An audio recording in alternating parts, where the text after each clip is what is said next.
todos, bienvenidos de nuevo a una más de nuestras charlas del Planeta Muy. Soy Laura y hoy tengo el privilegio de contar con una de las personalidades españolas más relevantes en lo referente al derecho ultraterrestre.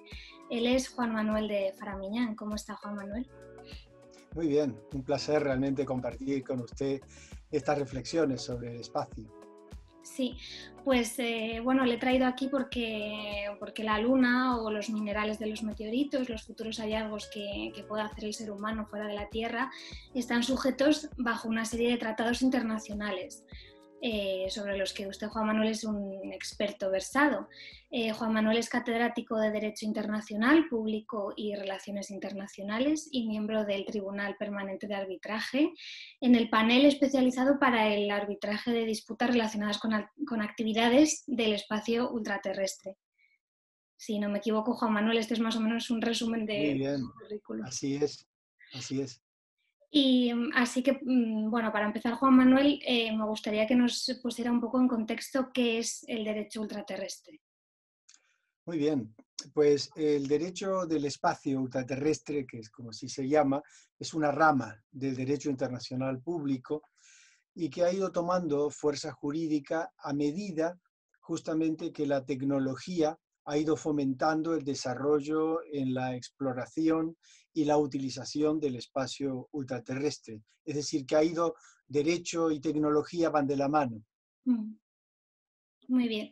Pues, a ver, para regular esto existen una serie de tratados internacionales, ¿no? ¿Nos podría orientar un poco sobre qué tratados son los que existen? Sí, cómo no. Nosotros le llamamos a los 5 tratados sobre derecho del espacio que existen el Corpus Juris Spatialis.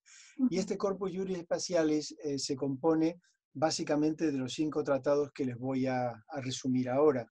Un primer tratado que se firma en 1967, llamado Tratado del Espacio, por simplificar, o Carta Magna del espacio ultraterrestre, pero que en realidad el verdadero nombre es Tratado sobre los principios que deben regir las actividades de los estados en la exploración y utilización del espacio ultraterrestre, y esto es lo importante, incluida la Luna y otros cuerpos celestes. Este es el primer tratado. Luego viene un acuerdo sobre salvamento y devolución de astronautas, que es importante porque, y restitución también de objetos lanzados al espacio, que se firma al año siguiente, en 1968, y es importante porque en este tratado ya se determina que aunque ya se había dicho en el tratado anterior, que los astronautas son enviados de la humanidad en el espacio. Esto es un dato importante por si luego me pregunta algunas otras cosas son relativas a los seres humanos en el espacio. Bien, un tercer elemento es el convenio de responsabilidad internacional por daños causados por objetos espaciales. Esto es fundamental, dado que genera, obviamente, responsabilidad si generamos daños. Esto fue firmado en 1972 y seguidamente en 1976 se elabora un convenio sobre el registro de objetos lanzados al espacio, y verá usted que esto es importante, porque si queremos hablar de responsabilidad, tenemos que saber también quién es responsable. Por tanto, todo objeto lanzado al espacio tiene un registro, como un coche, como una nave, Sí. como un barco que tiene su propio registro. Y finalmente llegamos al quinto y último, probablemente el más complicado y más complejo, porque es el acuerdo que debe regir las actividades de los estados en la Luna y otros cuerpos celestes de 1979, pero que no entra en vigor hasta el 84. ¿Por qué?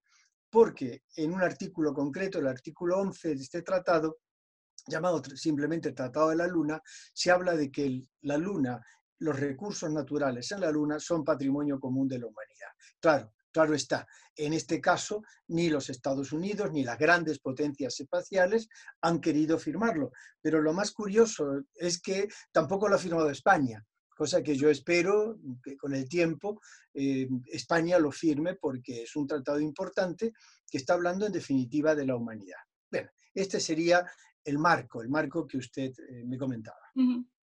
Sí, yo le pregunto esto como puede adivinar porque está de plena actualidad bueno, que el pasado mes de abril la Casa Blanca emitió una orden ejecutiva, una executive order, que contraviene frontalmente esto que nos está contando usted del Tratado de la Luna, en la que se puede leer que, bueno, que los recursos de la Luna no se reconocen como un patrimonio de la humanidad, ¿no? Entonces, me gustaría saber su opinión y si nos puede orientar sobre el significado de esta orden y qué pretende Donald Trump o qué implicaciones tiene este comunicado para el derecho internacional. Es una excelente pregunta en un momento sumamente complicado, sumamente complejo. Llama la atención que esta Executive Order es del 6 de abril de este año, del 2020, firmada por el presidente Donald Trump en la Casa Blanca. Es una orden directamente, un decreto ley, digamos, que fortalece la posición de su país y de las empresas privadas americanas en la explotación de los recursos del espacio ultraterrestre. Indica claramente que los estadounidenses podrán tener derecho a participar en la explotación comercial y la recuperación y uso, estoy diciéndolo de memoria, de los recursos del espacio extraterrestre, y aquí viene la clave, de conformidad con el Space Act, que justamente es un tratado de años anteriores, 5 años anteriores, de 2015, donde en época de Obama se había elaborado un tratado, que si quiere luego profundizamos un poco más en él, en el que ya se hablaba de la posibilidad de que las empresas americanas pudieran explotar los asteroides. Entonces, en definitiva, está hablando de que los Estados Unidos no ven a los recursos o a la Luna, a los recursos del espacio ultraterrestre o a la Luna, como un bien común global de la humanidad. Y a mí personalmente me parece sumamente peligroso. Yo querría saber qué se puede hacer al respecto, si se puede obligar a Donald Trump a respetar el Tratado de la Luna o si se puede obligar de alguna manera a esto. No, en este caso no, porque Estados Unidos no ha firmado ni ratificado el Tratado de la Luna. Sin embargo, en la línea, en el tenor de su pregunta, el Tratado de 1967, ese primer tratado, la Carta Magna de la que yo hablaba hace unos minutos, que es el Tratado del Espacio, este sí ha sido firmado y ratificado por los Estados Unidos y por la mayor parte de los estados del mundo. Y este regula justamente los principios que deben regular y regir las actividades en el espacio ultraterrestre. Y se habla en ese convenio de tratado de 1967, en su artículo primero, sobre la necesidad de aprovechar el espacio ultraterrestre en beneficio común, en beneficio de toda la humanidad. Pero es que además, en su apartado segundo, vuelve a reconocer que la explotación y la exploración debería hacerse en interés de los seres humanos o en interés de la humanidad. Lo digo, en inglés es shall be province of the mankind, o en los textos franceses dice elles sont un apanage de toute l'humanité. O sea que son muy claros. Están hablando de mankind, humanidad, o humanité, y en español, humanidad. Por tanto, el criterio fundamental en los que se sustenta este tratado de 1967 es un criterio muy importante. Por esto que le hablo. Pero voy a agregar algo más. Estábamos hablando del artículo primero del Tratado del 67, pero el artículo 2 del tratado, de este mismo tratado, habla del principio de no apropiación. Y dice claramente que ni la Luna ni otros cuerpos celestes podrán ser objeto de apropiación nacional, y agrego, por reivindicación de soberanía, uso o ocupación, pero me interesa el último apartado, o de ninguna otra manera. Esto es importante porque dentro del derecho internacional público se regulan los llamados modos de adquisición territorial. Y podemos hablar por extensivo, con un criterio extensivo, que podríamos estar hablando de extensión territorial tanto de los cuerpos celestes, incluida la Luna, evidentemente. Por tanto, en ningún modo de adquisición territorial, incluido otra manera, como dice el artículo 2, se podría admitir cualquier acto de adquisición soberana por parte de un Estado. Es decir, esto se está tratando de evitar cualquier reivindicación por parte de los Estados. Pero aquí hay un subterfugio, porque muchos autores americanos han dicho, bueno, pero estos tratados han sido firmados por los Estados, pero nosotros estamos hablando de empresas.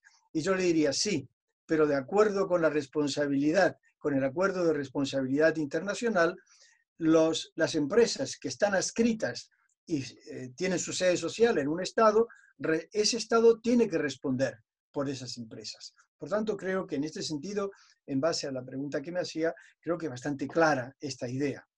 Pero el Space Act en este caso sí que, bueno, sería un recurso al que se podrían agarrar las empresas para saltarse este tratado, ¿no? Sin duda alguna, Laura, está claro. De hecho, hay muchas empresas, luego citaremos algunas si le parece, para no entrar, para no salirnos del tema, hay muchas empresas americanas y mundiales que están intentando, han visto con ojos de avidez, con gran avidez, los recursos que hay en los minerales, no solo en la Luna, sobre todo en los asteroides. Entonces, en ese sentido, ¿cómo se puede obligar? No se puede obligar porque en el derecho internacional los estados gozan de una enorme discrecionalidad. Ahora bien, esa enorme discrecionalidad se limita a través de acuerdos internacionales o de tratados internacionales. Por ello, muchos estados se cuidan mucho cuando no quieren cogerse de alguna manera los dedos de no firmar determinados tratados. Por eso el Tratado de la Luna ha sido firmado solo por 17 estados.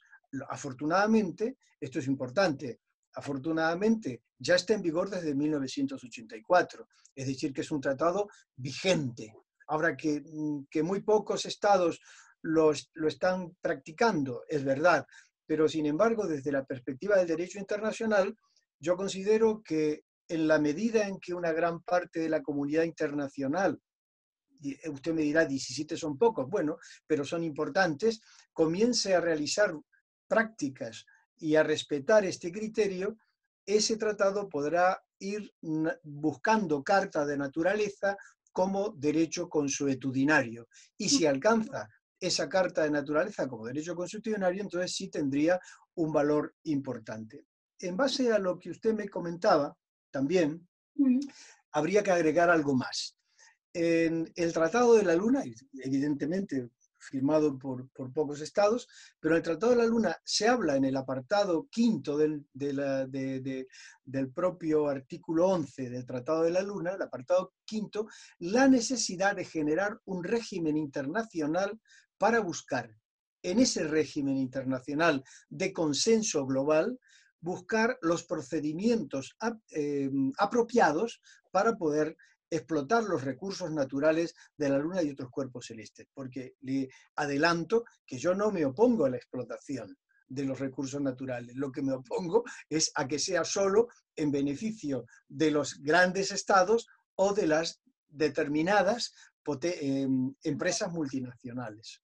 Me gustaría aclarar también para los que escuchen esta entrevista qué es el derecho consuetudinario, porque me parece que por ahí es la clave para que en algún momento los estados puedan admitir este tratado de la Luna como válido, ¿no? ¿Qué sería? Exactamente. Pero me voy a lo del Executive Order. Justamente al final de este Executive, que es muy breve, pero que es una orden ejecutiva, se dice claramente por parte de los Estados Unidos, lo dice Donald Trump, el secretario de Estados de los Estados Unidos se opondrá a cualquier intento por parte de cualquier otro Estado u organización internacional, vea usted el alcance, de tratar el Acuerdo de la Luna como un reflejo o expresión del derecho internacional consuetudinario. Y ahora voy a lo que usted me preguntaba. ¿Qué es el derecho internacional consuetudinario? Pues en definitiva es un modo jurídico que que surge a través de dos elementos básicos. Viene ya desde el derecho romano.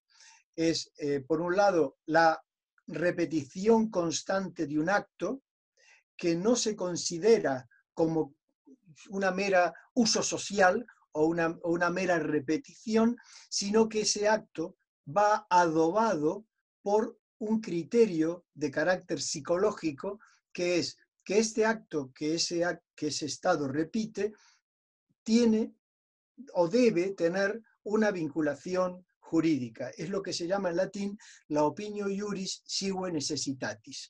Es decir, la opinión de que tiene un valor jurídico vinculante, un valor jurídico obligatorio. Por tanto, el derecho consuetudinario tendría un elemento material, que es la repetición, y un elemento psicológico, que es la convicción de su valor jurídico obligatorio. Y entonces, a partir de ese momento, por la práctica de los estados, por la práctica internacional, se va convirtiendo en lo que llamamos derecho consuetudinario, que obliga, obviamente, a los estados. O sea que mientras Estados Unidos u otros estados no consideren que tiene relevancia jurídica o no consideren válido ciertos tratados internacionales, nunca podrán considerarse como derecho consuetudinario y por tanto obligatorio para su aplicación. Por ese lado sí, pero vuelvo a insistirle que el Tratado del 67, de 1967, que ha sido firmado por todos los estados, es un tratado obligatorio, Sí. es de obligado cumplimiento, como decimos los juristas. ¿Y qué consecuencias en la práctica tendría más allá de esta orden ejecutiva, bueno, que Estados Unidos o que alguna empresa de Estados Unidos, por ejemplo, invadiese la Luna o la reclamase para sí? Es un problema serio porque estaba claro, lo he dicho hace un momento, que el artículo 2 del Tratado de 1967 habla de que es imposible reivindicar la Luna o cualquier otro, digamos, objeto o astro o asteroide, reivindicarla desde el punto de vista de la soberanía y de explotarla también. Por tanto, aquí habría que encontrar soluciones consensuadas. De hecho, en el ámbito del derecho internacional y de la comunidad internacional, Naciones Unidas tiene un organismo, que si quiere después hablamos de él, que es el COPUOS, es la Comisión para el Uso Pacífico del Espacio Ultraterrestre, que tiene sede en Viena y que tiene dos subcomisiones, una subcomisión científica y técnica y una subcomisión jurídica, y en el caso de la subcomisión jurídica es muy importante porque aquí, en este seno, los estados, pues no solamente está Estados Unidos, está el resto de los estados del mundo tratando de buscar consensos en la aplicación y que no fuera esto una locura de lo que podríamos llamar una nueva escalada para conquistar el espacio ultraterrestre, porque todos estos 5 tratados del Corpus Juris Spatialis están regulando de una manera fehaciente cómo debe ser. Entonces hay que evitarlo, obviamente hay que evitar, y hay que recordarle a las empresas y a los estados que hay normas internacionales de obligado cumplimiento. Aunque mi pregunta iba más, ¿cuáles serían las consecuencias si persisten en desobedecer estos tratados? ¿Contamos con alguna herramienta Responsabilidad internacional, por supuesto.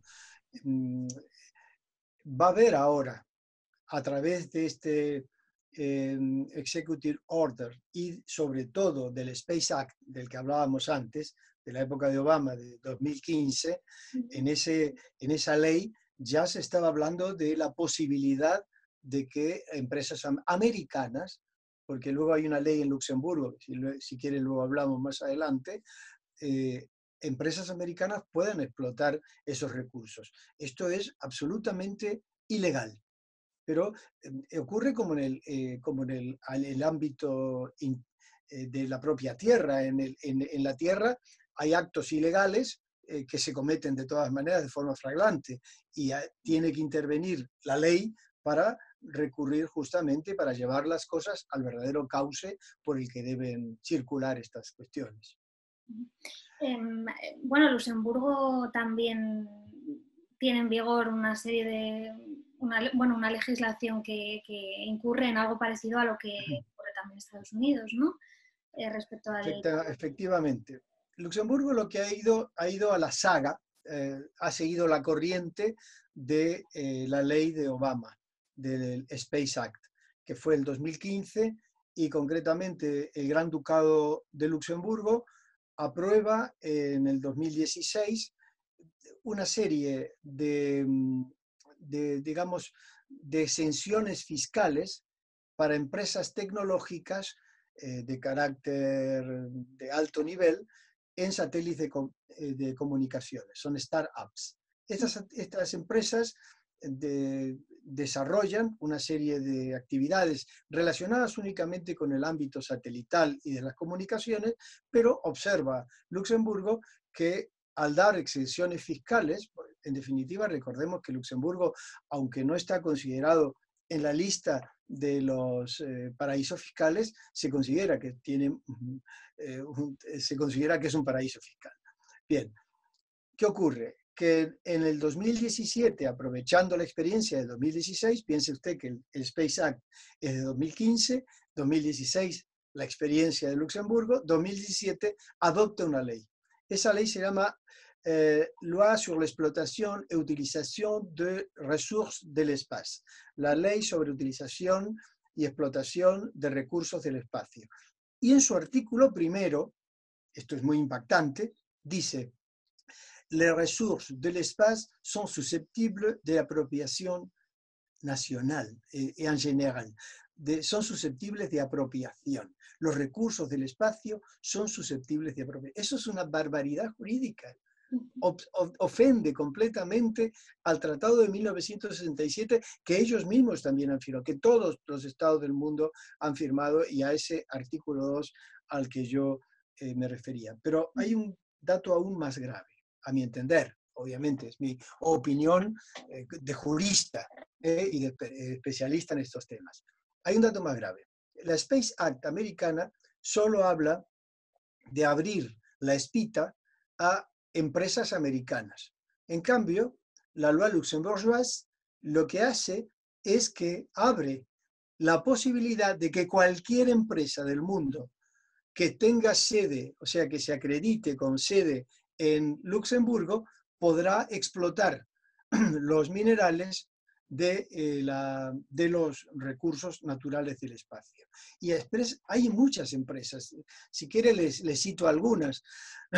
Está SpaceX, que es la más importante, pero también está Planetary Resources, está Deep Space Industries, está Athene Engineering, está TransAstra, Space Tango. Hay empresas del Reino Unido, que es Asteroid Mining Corporation. Hay empresas de Japón, que Ice Space.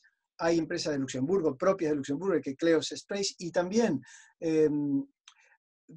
está Google Virgin, que también quiere, y Microsoft también se están metiendo en esta carrera espacial. Claro, todo esto es muy preocupante. Y vuelvo a insistir lo que decía antes. Yo no me opongo a que estas empresas exploten los minerales porque tienen la capacidad tecnológica y el dinero suficiente para hacerlo.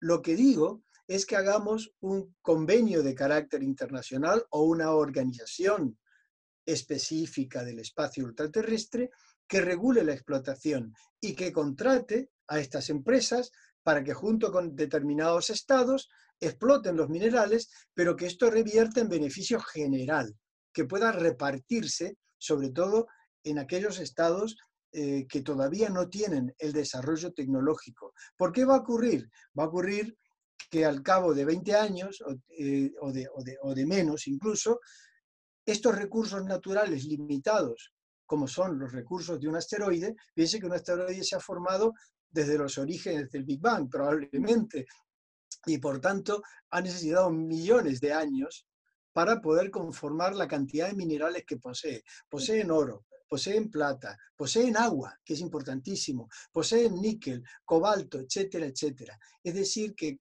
son realmente minas absoluta de interés económico. Y para la vida en la Tierra, cuando estos minerales en la Tierra comiencen a mermar, pues no va a ser nada inútil, sino todo lo contrario, va a ser muy importante poder explotarles, pero en beneficio común, en beneficio de todos, no solo de unos pocos.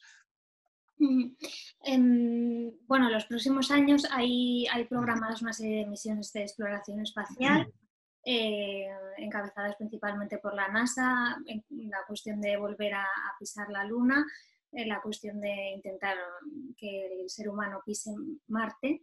Y bueno, hay una misión muy ambiciosa, que es la misión Artemisa, para volver a la Luna. Y bueno, existen visos también de que la Luna podría llegar a convertirse en una especie de destino turístico en las próximas décadas, con una serie de intereses comerciales que eso supone. ¿Qué le parece a usted este uso de recursos como la Luna? No me parece mal, siempre que esté bien regulado jurídicamente. Y me explico por qué se lo digo. No es algo nuevo. ¿Recuerda usted la figura de Denis Tito, aquel primer millonario que pagó una fortuna para poder estar un instante, un rato, en la International Space Station, en la Estación Internacional Espacial? Esto, tarde o temprano, ya se está dando. De hecho, luego de Denis Tito ha habido muchísimos otros grandes millonarios que lo han hecho. El tema es que aquí hay una cuestión también jurídica importante. Yo le decía que en el Tratado del 67 se considera a los astronautas como enviados de la humanidad. Esto es importante porque un enviado de la humanidad tiene un carisma, representa una figura, y además generalmente está enviado por una agencia, sea la NASA, sea la Agencia Europea del Espacio, sea las agencias japonesas, en fin, por una agencia que está respaldada por un Estado. Es decir, detrás, o en el caso de la ESA, por 11 estados que componen la Organización Europea del Espacio.